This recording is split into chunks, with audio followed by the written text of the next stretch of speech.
गुरु म्हणजे ज्ञानाचा उगम आणि अखंड वाहणारा झरा. गुरु म्हणजे निष्ठा आणि कर्तव्य. गुरु म्हणजे निस्सीम श्रद्धा आणि भक्ती. गुरु म्हणजे विश्वास आणि वात्सल्य. गुरु म्हणजे आदर्श आणि प्रमाणतेचे मूर्तिमंत प्रतीक.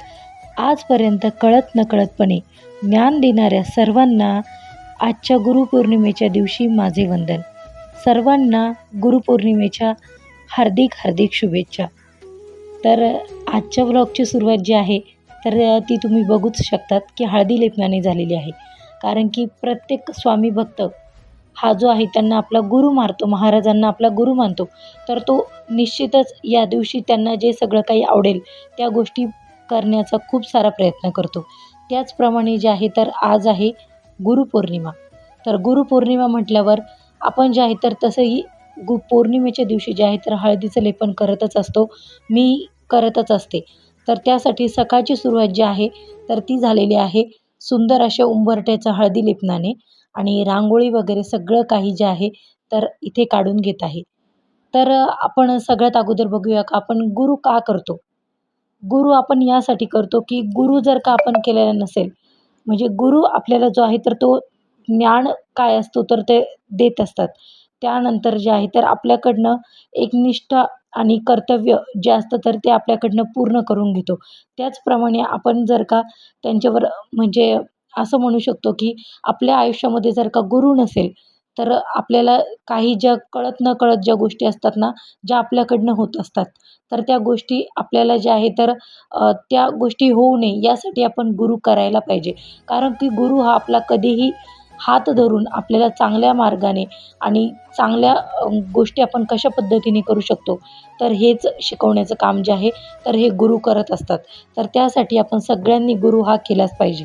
तर मी देखील जे आहे तर मागच्याच वर्षी जे आहे तर गुरुपद घेतलेलं होतं. स्वामींना माझं गुरु केलेलं होतं.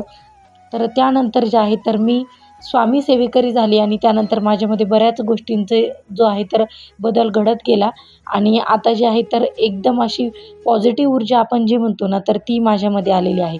तर स्वामींसाठी जे आहे तर आज सगळ्याच गोष्टी करायच्या होत्या. तर दही दुधाचा पंचामृताचा अभिषेक, त्यानंतर जे आहे तर साध्या पाण्याचा अभिषेक, गंगाजलचा अभिषेक आणि त्यानंतर जे आहे तर फुलांचा देखील अभिषेक जो आहे तर तो मी आज इथे करून घेत आहे. त्याचनंतर जे आहे तर चंदनाचा अभिषेक देखील जो आहे तर तो मी इथे करून घेणार आहे आणि स्वामींच्या आवडीचं जे जे आहे ते सगळं करण्याचा छोटासा प्रयत्न मी करते. तर स्वामींना स्नान वगैरे अभिषेक करून घेतलं. त्यानंतर जे आहे तर त्यांना लाल चंदनाचा टिका लावून घेतला. त्यानंतर त्यांच्या आवडीचं हिना अत्तर देखील जे आहे तर ते देखील लावून घेतलेलं आहे आणि त्यानंतर मला सगळं काही असं पिवळं स्वामींच्या आवडीचं करायचं होतं. म्हणजे पिवळे वस्त्र वगैरे सगळं. तर मी कालच मार्केटमध्ये जाऊन जे आहे तर माझ्याकडे पिवळे वस्त्र नव्हते तर ते देखील आणले होते आणि मग काय झालं ना माझी मूर्ती खूप छोटीशी आहे. तर स्वामींसाठी मला जो आहे तर सगळ्यात छोट्या साईजचा मुकुट भेटत नव्हता. पण ज्या पद्धतीने मुकुट भेटला त्या पद्धतीचा येल्लो कलरचा मुकुट आणि वस्त्र मी आणलेले आहे.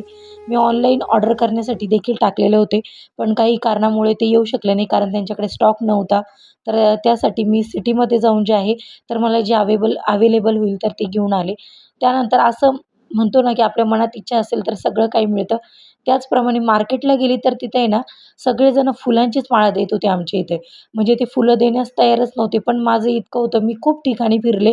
शेवटी मला ही पिवळ्या कलरची फुले मिळाली आणि एक पांढरा गजरा मिळाला आणि ते देखील काय माहिती आषाढी एकादशीपासून जे आहे तर फुलांचे देखील भाव वगैरे खूप सारे वाढलेले होते.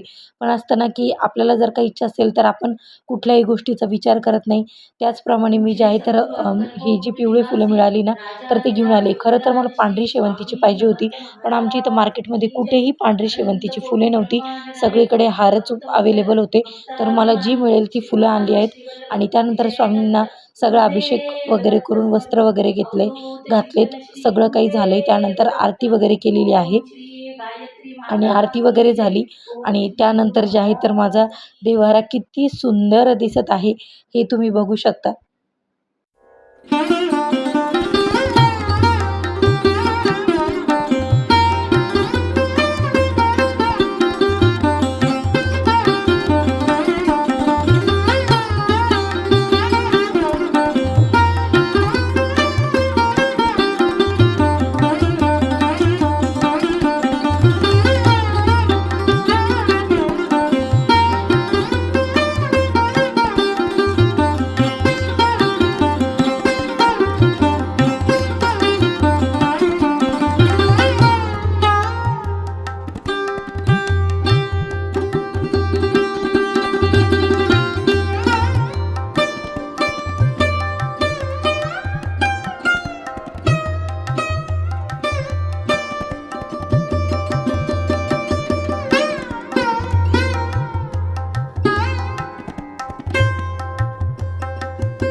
तर नमस्कार. आत्ताच जे आहे तर माझी देवपूजा वगैरे जी आहे ना, तर ती झालेली आहे. तुम्हाला दाखवते पण.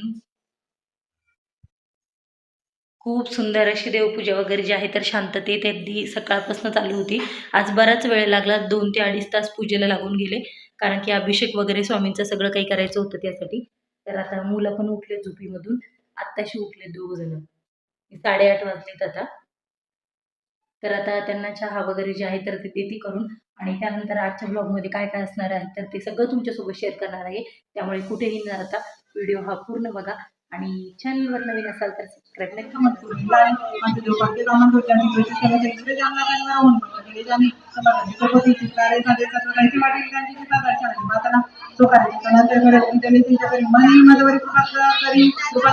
तरी तिला त्या डोळ्यातून निघाली त्यांची पाहुणा घोर रोमानती बाहेर सर्वराज्य जाणारी तलवार टाकून कार्य शेवटी येथे समर्थाची म्हणतात माणिपुरीच्याकडे जाऊन त्याची आला परत स्थानाचा झेंडा उभरायला तर आत्ताच जे आहे तर केंद्रातून जाऊन आली आणि तिथं विधीतलं जे आहे तर झोपवण्यासाठी टाकलेलं आहे आणि त्यानंतर थोड्या वेळ जे आहे तर लागायचे स्वयंपाकाला कारण संध्याकाळसाठी जे आहे तर नैवेद्यासाठी बनवायचं आहे महाराजांचं. तर त्यासाठी म्हटलं की याला एकदा झोपी घालून द्यावं आणि त्यानंतर नैवेद्य वगैरे करायचं आहे. नैवेद्य काय साधंच स्वयंपाक असणार आहे गोडाचा. चला तर संध्याकाळची वेळ झालेली आणि स्वामींसाठी नैवेद्य वगैरे जो आहे तर तो तयार करून घेतलेला आहे मी. तर इथे जे आहे तर भाजी केलेली आहे शिमला मिरची आणि आलूची. त्यानंतर जे आहे तर इथे खीर बनवलेली आहे, शेवयाची खीर आणि एकीकडे भात जो आहे तर तो आता रेडी झालेला आहे आणि वरण केलेलं आहे त्याच्यासोबत. तर साधा सोपा नैवेद्य केलेला आहे मी. जास्त काही वेगळं केलेलं नाही आहे कारण की मी ऑलरेडी अगोदर जे आहे तर स्वामींना आवडणारे बेसनाचे लाडू वगैरे जे काही आहे तर ते सगळं काही जे आहे तर नैवेद्यामध्ये ठेवत होते. कारण माझं पारायण चालू होतं त्यावेळेस. त्यामुळे गोडाचा पदार्थ म्हणून शेवयाची खीर केलेली आहे मी आज. तर आता अगोदर जे आहे तर स्वामींना नैवेद्य दाखवून घेते आणि त्यानंतर आता बाहेर पाऊस चालू आहे. आता बघावं लागेल तर पाऊस थांबला तर केंद्रात जाता येईल आणि जर जास्त पाऊस असेल तर मग नाही जमणार. पण शक्यतो मी गाडीवर चालायला मयंकीसोबत. आता बघते काय होतं ते. तर चला तर मग पुढचा ब्लॉग आहे तर तो तुमच्यासोबत थोड्या वेळाने कंटिन्यू. तर आज जे आहे तर माझं 11 दिवशी पारायणाचं जे आहे तर ते उद्यापन देखील होतं. तर त्यासाठी जे आहे तर पोथी वगैरे सकाळीच वाचून घेतलेली होती. त्यानंतर जो आहे तर नैवेद्य हा मी संध्याकाळी दाखवला. तर सगळ्यात अगोदर हळदी-कुंकू पोथीला वाहून घेतलं. त्यानंतर जे आहे तर स्वामींना नैवेद्य अर्पण करणार आहे. नैवेद्यामध्ये जे आहे तर मी साधी बटाट्याची भाजी, वरण-भात, त्यावर तूप, त्यानंतर जे आहे तर खीर केलेली होती शेवयांची आणि तुम्हाला माहिती की स्वामी हे तुळशीशिवाय प्रसाद जो आहे, नैवेद्य जो आहे तर तो ग्रहण करत नाही. तर त्यासाठी जे आहे तर त्यावर तुळशीची पानं देखील ठेवलेली होती आणि त्यानंतर स्वामींना जो आहे तर नैवेद्य अर्पण केला आणि त्यानंतर जे आहे तर आपल्याला उद्यापनाच्या दिवशी ना तर आपण संकल्प केलेला असतो तर कुठल्या गोष्टीसाठी केलेला आहे तर ते सांगून जे आहे तर स्वामींना माझा हा संकल्प मी आजच्या दिवशी सोडत आहे आणि 11 दिवसाचे हे पारायण मी कशासाठी केले आणि किती श्रद्धेने केले आणि माझ्याकडनं काही चूक झाली असेल, काही कळत नकळत माझ्या चुका ज्या आहे तर त्या झाल्या असतील तर त्या तुमच्या पदरात घ्यावा, तुमच्या पोटामध्ये घ्यावा, अशी स्वामींना आपल्याला प्रार्थना करायची असते. मी त्यानंतर मुजरा करून जे आहे तर आताच जे आहे तर सगळ्यांचे जेवण वगैरे आहे तर ते झालेले आणि याला ती झोप आणि बघू शकता तुम्ही आता 9:15 झालेत आणि विधीचं इकडं काय चालू आहे विधू? काय करतोय तू? कुठं नाही करत. माझी पर्स काढून आणलेली आहे आणि पर्समध्ये वेट वाईप्स वगैरे ठेवलेले आहेत ना, तर त्याचे काहीतरी काढणं चालू आहे. रिकामे कामं करतोय काहीतरी आणि सगळ्यांनाच झोप येते आता. पण आता आळस येतोय. तर टीव्हीवर चालू आहे आता मस्तपैकी लापाता लेडीज मूव्ही चालू आहे. तर त्याच्यामुळे म्हटलं बघावं कारण की थोडीशी कॉमेडी मूव्ही आहे ती. तर छान वाटते बघायला. तर आता बघू थोडा वेळ. त्यानंतर यांची आई फर्स्ट शिफ्ट त्यासाठी लवकर उठावं लागतं मग सकाळी टिफिनसाठी. तर चला तर मग आजचा जो व्लॉग आहे तो मी इथेच संपवते. भेटूया पुन्हा उद्या एका नवीन व्लॉगमध्ये आणि माझे व्लॉग जर का आवडत असतील तर चॅनलला लाईक, शेअर आणि सबस्क्राईब करायला विसरू नका. शुभरात्री सगळ्यांना. भेटूया पुन्हा उद्या एका नवीन व्लॉगमध्ये.